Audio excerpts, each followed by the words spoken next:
क्योंकि पिछले 1.5-2 घंटे में बहुत ज्यादा बदलाव आए हैं। एक स्टेज पे तो एक चैनल में कांग्रेस 70 सीट पे आगे दिखाई दे रही थी, अब बीजेपी आगे दिखाई दे रही है। तो मैं समझता हूं कि इसमें थोड़ा हम इंतजार करें, क्योंकि मुझे ये अभी क्लियर नहीं है कि इसमें पोस्टल बैलेट कितने हैं। पोस्टल बैलेट और दूसरे बैलेट का अंतर जब स्पष्ट लग जाएगा तो हम ज्यादा विश्वास से कह सकते हैं कि रुझान क्या है। फिलहाल यहां बैठे हुए मुझे ये भी स्पष्ट नहीं है कि किन इलाकों में ज्यादा हो रहा है, किन इलाकों में बीजेपी ये गेन कर रही है, क्योंकि 47 का मतलब तो बीजेपी पिछले चुनाव की तुलना में आगे बढ़ी है। अगर ऐसा हुआ है तो बहुत बड़ी बात है। किस इलाकों में हो रहा है अभी मुझे पता नहीं, अगर आप इस पर प्रकाश डाल सकें तो मैं थोड़ा और बता पाऊं। सर, हम जानकारी जुटाते हैं। हमारे साथ स्टूडियो में मौजूद हैं वरिष्ठ पत्रकार एनके सिंह सर, वो आपसे कुछ पूछना चाहते हैं। NK sir.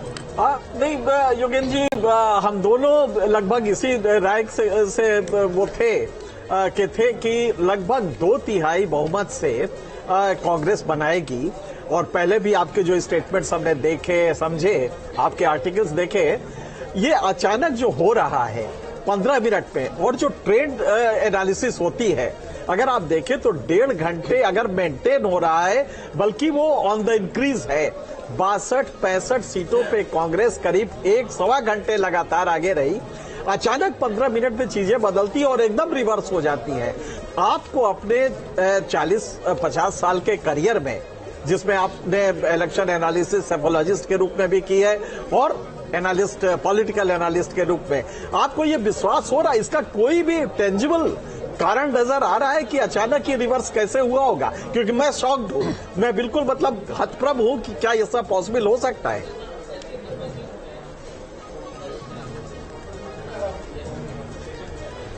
सच बात यही है एनके सिंह साहब, मैं भी बिल्कुल हतप्रभ हूं। चूंकि पहले बिल्कुल सिस्टमेटिकली लग रहा था, कांग्रेस ने कोई 50 का आंकड़ा क्रॉस किया, फिर 60 का आंकड़ा क्रॉस किया, लगभग 60 पे रुक गया। उसके बाद कुछ चैनल में 70 तक भी दिखाया गया, लेकिन वो 1-2 चैनल में दिखाया गया, 60 के करीब रुक गया। तो 60 और उधर बीजेपी 25 के करीब। और मैं कह रहा था कि अगर बीजेपी 25-30 के करीब ले लेती है तो बीजेपी की अच्छी उपलब्धि है ये। इसका मतलब है कि बीजेपी ने चुनावी प्रचार में मेहनत की है और अपनी बिल्कुल नैया एकदम डूबने से बचा ली है। वहां तक तो बात समझ आती थी। लेकिन बीजेपी 45 से आगे निकल जाए, ऐसा इतना बड़ा बदलाव मैंने केवल एक बार देखा था बिहार के चुनाव में। आज से कोई 5-6 साल पहले की बात रही होगी, बिहार का जो पिछला चुनाव हुआ था उसमें। लेकिन वो पता लगा था कि वो एक तकनीकी भूल थी, टेक्निकल मिस्टेक हुआ था डेटा ट्रांसमिशन में, जिसकी वजह से कई चैनलों के अंदर ऐसा हुआ था। तो इसलिए हम अभी चेक कर रहे हैं, इलेक्शन कमीशन की वेबसाइट पे चेक कर रहे हैं। इलेक्शन कमीशन की वेबसाइट पे भी ट्रेंड यही है, लेकिन वहां अधिकांश सीटों पे अभी भी पोस्टल बैलेट ज्यादा क्रॉस नहीं हुए। तो क्या हम पोस्टल बैलेट देख रहे हैं, क्या हम वास्तविक परिणाम देख रहे हैं? तो मैं समझता हूं एक्सप्लेनेशन देने से पहले हम ये तय तो कर लें कि तथ्य क्या है। सर, लेकिन क्या जमीन पर योगेंद्र सर इस बार की लड़ाई हरियाणा की आपको जाट वर्सेस नॉन जाट नजर आई थी या ऐसा बिल्कुल नहीं था?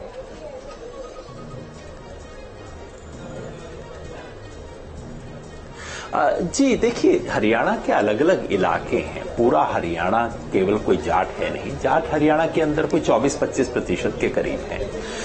एक इलाका है हरियाणा का जिसे सेंट्रल हरियाणा आप कह सकते हैं, जहां जाटों की संख्या ज्यादा है।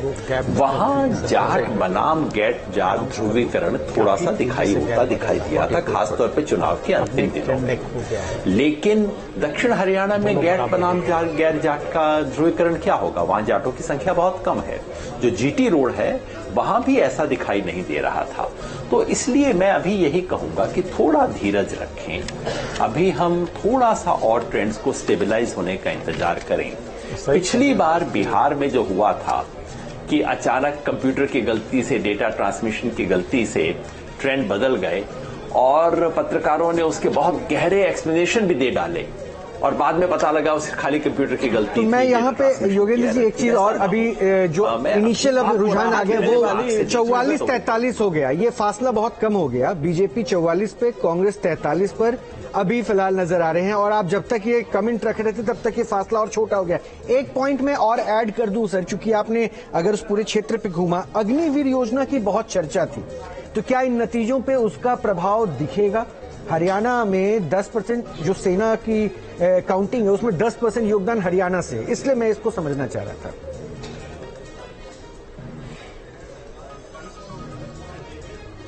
बिल्कुल मेरी मान्यता है दिखेगा, खास तौर पे दक्षिण हरियाणा के इलाके में। देखिए, हरियाणा का कुल आबादी है सिर्फ 2% देश में, लेकिन फौज में हरियाणा से 10% रिक्रूटमेंट होता था, यानी कि आबादी के अनुपात के 5 गुना ज्यादा।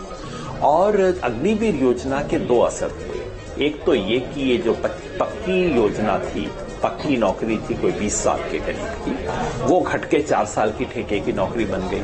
और दूसरा, हरियाणा जैसे इलाकों में, हरियाणा, हिमाचल प्रदेश, उत्तराखंड में जितनी संख्या में रिक्रूटमेंट होती थी वो भी कम हो गई है। इसकी दोहरी मार खासतौर पे दक्षिण हरियाणा के इलाके में, जहां से बहुत ज्यादा रिक्रूटमेंट होता था, वहां पे दिखाई देती है। जिन इलाकों में घूमा वहां दिखाई देती है। और मेरी अभी भी अपेक्षा यही है कि इस सब का असर बीजेपी पे पड़ा है। हमने लोकसभा चुनाव में देखा कि लोकसभा चुनाव आते आते बीजेपी और कांग्रेस दोनों बराबर हो गए थे, वोट में भी, सीट में भी। मेरी अपेक्षा ये थी कि लोकसभा चुनाव के बाद से बीजेपी उतरी है, बीजेपी के वोट और घटे हैं और कांग्रेस के वोट बढ़े हैं। तो मैं तो सोच रहा था कि 5 से 10% का एडवांटेज होगा कांग्रेस को वोट शेयर में। अभी चुनाव आयोग क्या दिखा रहा है मैं नहीं जानता, लेकिन अगर कांग्रेस 5 से 10% वोट शेयर में आगे रहती है, कम से कम समझिए 5% आगे रहती है, तो कोई कारण नहीं कि कांग्रेस सीटों के अंदर पीछे रहे। सर लगभग 3-3.5% का अंतर था। जी मनोज सर बता रहे हैं, लेकिन अगर बीजेपी योगेंद्र जी मनोज गेरोला सर आंकड़ा बता रहे हैं इस वक्त चुनाव आयोग की वेबसाइट पर क्या है वोट? इलेक्शन कमीशन की वेबसाइट के अनुसार कांग्रेस के जो वोट परसेंटेज है बीजेपी से 4% ज्यादा है अभी भी। कांग्रेस 4% ज्यादा वोट के साथ आगे चल रही है। योगेंद्र सर, क्या ये सीटों में तब्दील हो पाएगा सर 4% ज्यादा वोट?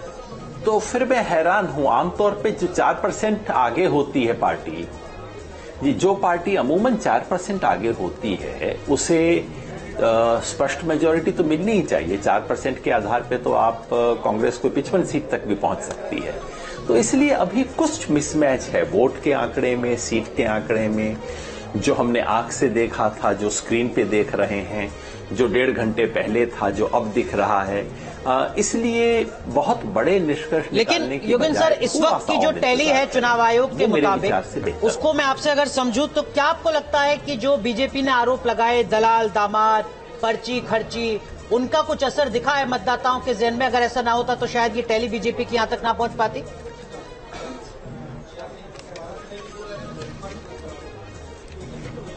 देखिए, अगर बीजेपी को 30 से ज्यादा सीट आते हैं तो मैं तो उसको भी बीजेपी की उपलब्धि मानूंगा। मेरा अपना सेंस था कि उसको 30 सीट भी शायद नहीं आएगा। अचानक आंकड़े देख के मैं बदल जाऊं और कहूं नहीं मेरे को तो हमेशा ये पता था, ये बातें तो ठीक नहीं होंगी। अगर बीजेपी 30-35 सीट भी लाती है तब भी ये बीजेपी के लिए काफी बड़ी उपलब्धि होगी। और इसका मतलब है कि वो देखिए, जो पर्ची खर्ची वाली बात बीजेपी कहते हैं वो मनोहर लाल खट्टर के पहले रिजीम के बारे में सच थी, वो बात दूसरे रिजीम के बारे में सच नहीं थी। उन्होंने एक छवि बनाई थी कि इस सरकार में हम नौकरी बिना भेदभाव के देते हैं, और उसे उन्होंने कांग्रेस के ऊपर अपने एक बहुत पॉजिटिव पॉइंट के रूप में दिखाया था। भ्रष्टाचार के बारे में भी उनकी बेहतर छवि बनी थी। लेकिन जो दूसरी रिजीम आई खट्टर जी की, उसमें ये सब खत्म हो गया। सरकार के बारे में छवि थी कि काफी भ्रष्ट सरकार है, सरकार के बारे में छवि थी कि बहुत असंवेदनशील सरकार है, इसीलिए उसे बदलना पड़ा। पिछले 6 महीने में बीजेपी ने कोई बहुत गलत काम किया हो ऐसा नहीं है, मगर मेरा ऐसा समझ था कि इट्स टू लेट। मार्च के महीने में हरियाणा के मुख्यमंत्री को बदला गया लोकसभा चुनाव से जस्ट पहले, और मेरी ऐसी मान्यता, हालांकि जिन भी लोगों से हमने बात की उन्होंने ज्यादातर ने कहा कि हाँ नायब सिंह सैनी बेहतर हैं खट्टर जी से। अच्छा, एक अपडेट और मैं देता चलूं, दिनेश फोगाट के बारे में जानकारी मिल रही है, जुलाना सीट से वो पीछे चल रही हैं और चुनाव आयोग के जो नतीजे अभी तक दिखा रहे हैं उनकी वेबसाइट पर, उनमें बीजेपी 43 सीटों पर आगे और कांग्रेस 34 सीट पर आगे है। 9 सीटों का फासला, 9 सीटों का ये फासला यहाँ पर अब हो चुका है। विनेश फोगाट सबसे जो अभी चर्चा का विषय रहा, सबकी नजरें उस पर थी। योगेंद्र जी, विनेश फोगाट का अभी फिलहाल जुलाना से पीछे जाना और इलेक्शन कमीशन की वेबसाइट पर ये 9 का फासला।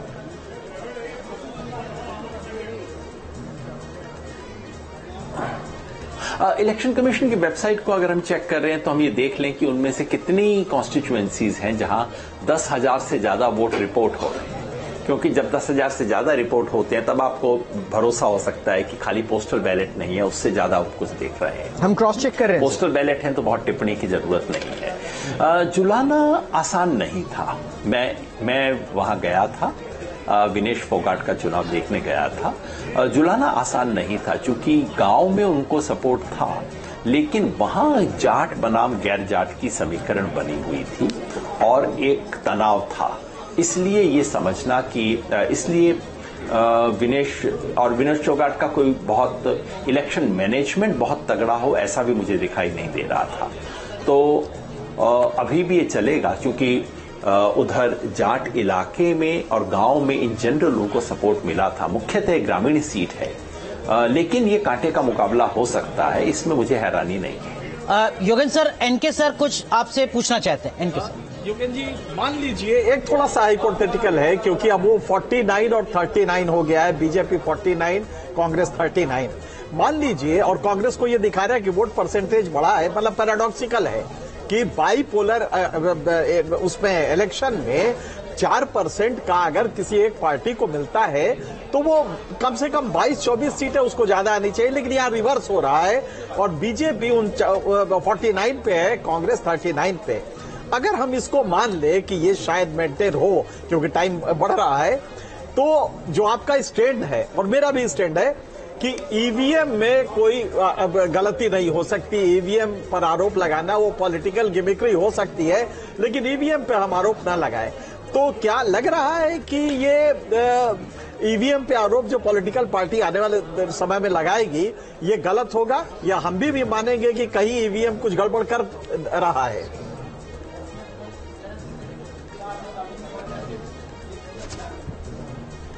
सिंह साहब, अभी से मैं ईवीएम या ऐसे किसी निष्कर्ष पर नहीं पहुंचना चाहता, और जो भी अगर ईवीएम में गड़बड़ हो सकती तो मोदी सरकार उत्तर प्रदेश में क्यों ना करती, है ना। उन्हें खबर थी कि उत्तर प्रदेश में दिक्कत हो सकती है लोकसभा चुनाव में। मैं समझता हूं लोकसभा चुनाव का परिणाम एक तरह से दिखाता है कि ईवीएम में बहुत बड़े स्तर की हेराफेरी नहीं हुई है।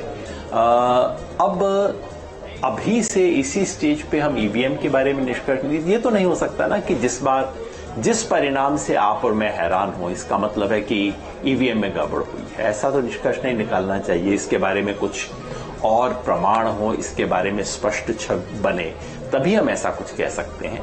अभी मैं सिर्फ इतना ही कह सकता हूं कि मैं वाकई हैरान हूं इस परिणाम से, क्योंकि ये वो परिणाम नहीं, ये वो रुझान नहीं था जो हमने सड़क पे देखा था, ये वो रुझान नहीं है जो मैंने रैलियों में देखा।